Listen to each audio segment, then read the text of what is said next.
இது வரைக்கும் சனி பகவான் வந்து உங்களுடைய 9ஆம் வீடான பாக்கியஸ்தானத்தில் சஞ்சரித்து வந்தார். இப்போ வந்து 10ஆம் வீட்டுக்கு வராரு. இந்த 10ஆம் வீடுங்கிறது வந்து ஒரு பிரச்சனைக்குரிய ஒரு இடம் தான். ஏன்னா 10ஆம் வீட்டில் வந்து ஒரு கிரகம் வந்து உட்காரும்போது என்னென்னா நீங்கள் வந்து கடுமையாக உழைக்க வேண்டியிருக்கும். அது நீங்கள் இது வரைக்கும் முன்னாடி வந்து நீங்கள் வந்து ஒரு 8 ஹவர்ஸ் ஒர்க் பண்ணிகிட்டு இருந்தீங்க அப்படின்னா இந்த சனிப்பயிற்சி காலகட்டத்தில் வந்து உங்களுடைய ஒர்க் பண்ணுற டியூரேஷன் வந்து அதிகமாகிடும். வேலை பழுவாக இருக்கலாம், இல்லைனா வந்து ஆஃபீஸ் பாலிட்டிக்ஸாக இருக்கலாம், வேறு ஏதாவது ஒரு இன்டர்ஃபியரன்ஸால் நீங்கள் வந்து அதிக நேரம் வந்து செலவிட வேண்டியிருக்கும்.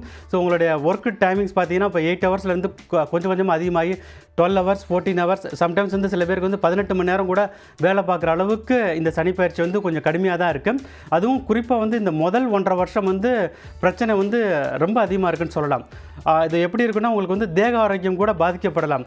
ஸோ உங்களுக்கு வந்து இந்த ஹெல்த்தில் வந்து பிபி டயபெட்டிஸ் கூட ப்ராப்ளம் வந்து இந்த முதல் ஒரு வருஷம், அதாவது 2025 மார்ச்லேருந்து 2026 ஜூன் வரைக்கும் இருக்கக்கூடிய காலகட்டத்தில் உங்களுக்கு வந்து ஹெல்த் ப்ராப்ளம்ஸ் வர்றதுக்கான சான்சஸ் வந்து நிறைய இருக்குது.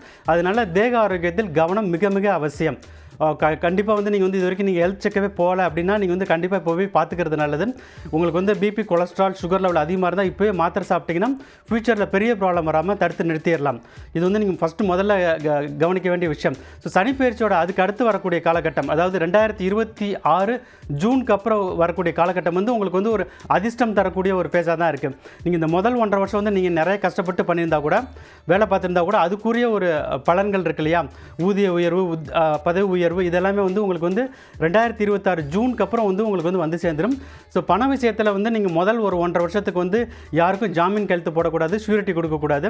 அதே மாதிரி ரிஸ்க் எடுத்து ஸ்டாக் மார்க்கெட்டில் இன்வெஸ்ட் பண்ணக்கூடாது, பிஸ்னஸும் பண்ணாமல் இருக்கிறது நல்லது. ஸோ முதல் 1.5 வருஷம் வந்து நீங்கள் வந்து ஒரு கவனமாக வந்து நீங்கள் ரொம்ப கேர்ஃபுல்லாக தான் நீங்கள் வந்து ஓட்ட வேண்டியிருக்கும். அதுக்கு அடுத்து வரக்கூடிய 1.5 வருஷம், அதாவது 2026 ஜூனுக்கு அப்புறம் வரக்கூடிய சனிப்பயிற்சி காலகட்டத்தில் வந்து உங்களுக்கு வந்து அதிர்ஷ்டம் வந்து அதிகமாக தான் வரப்போகுது. அந்த சமயத்தில் வந்து நீங்கள் வந்து ஒரு ஃபாரின் கண்ட்ரி போகணுன்னா அதுக்குரிய ஒரு ஆப்பர்ச்சுனிட்டி கிடைக்கும்.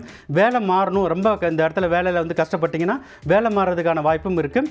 ஸோ வந்து உங்களுடைய இந்த சனிப்பெயர்ச்சி பலன்கள் வந்து உங்களுக்கு வந்து மிதுன ராசிக்கு எப்படி இருக்க போகுதுன்னு பார்த்தீங்கன்னா முதல் ஒரு 1.5 வருஷம், அதாவது ஜூன் 2026 வரைக்கும் கடுமையாக இருக்கும். அதுக்கு அடுத்து வரக்கூடிய காலகட்டம் வந்து ரொம்ப மகிழ்ச்சியாகவும் சந்தோஷம் தரக்கூடியதாகவும் கண்டிப்பாக இருக்கும்.